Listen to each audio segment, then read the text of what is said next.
And earlier today, I spoke with chief economist at Vested, Milton Cazrati, for his analysis. He tells me the Federal Reserve is caught in a bind as interest rates rise, but that it's doing what it can to maintain people's trust in the system. Milton Cazrati, welcome to our show. Thanks so much for joining us. It's a pleasure to be here. Now, President Biden is vowing to do whatever necessary to ensure that the financial system is safe in the wake of SVB and Signature Bank's failures. The Fed had already rolled out an emergency lending program, and the government expanded its deposit insurance coverage for the two banks over the weekend. What are your thoughts on the latest developments? Well, I think this is absolutely necessary. I would start by saying that this is not nearly the problem that we had in 2008, 2009.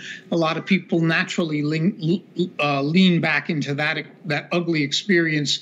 But it's important because of the nature of banking for the authorities to do just what the president said, do whatever is necessary to protect the system. Concerns are rising that these bank failures may not be isolated cases. Bank stocks already started to tumble by Monday morning. How likely is it, do you think, that this panic will continue to spread to other banks?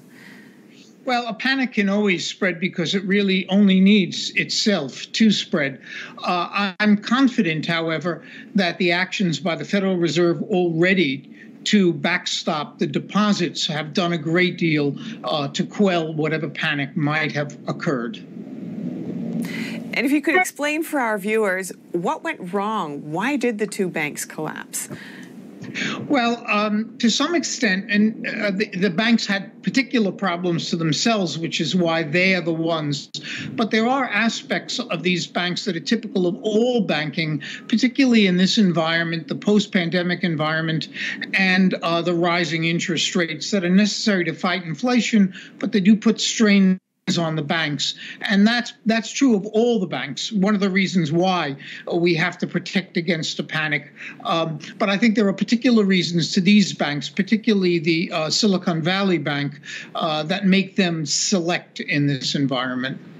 Yeah, critics are pointing to red flags that regulators could have caught earlier in that case, but didn't. What's your analysis of that?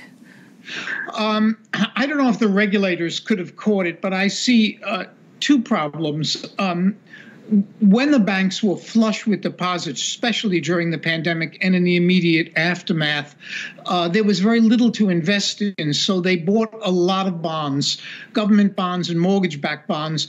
I think Silicon Valley Bank bought a very long-dated portfolio, effectively long maturities, and that made them especially vulnerable to rising rates. Other banks balanced their portfolios and were less vulnerable.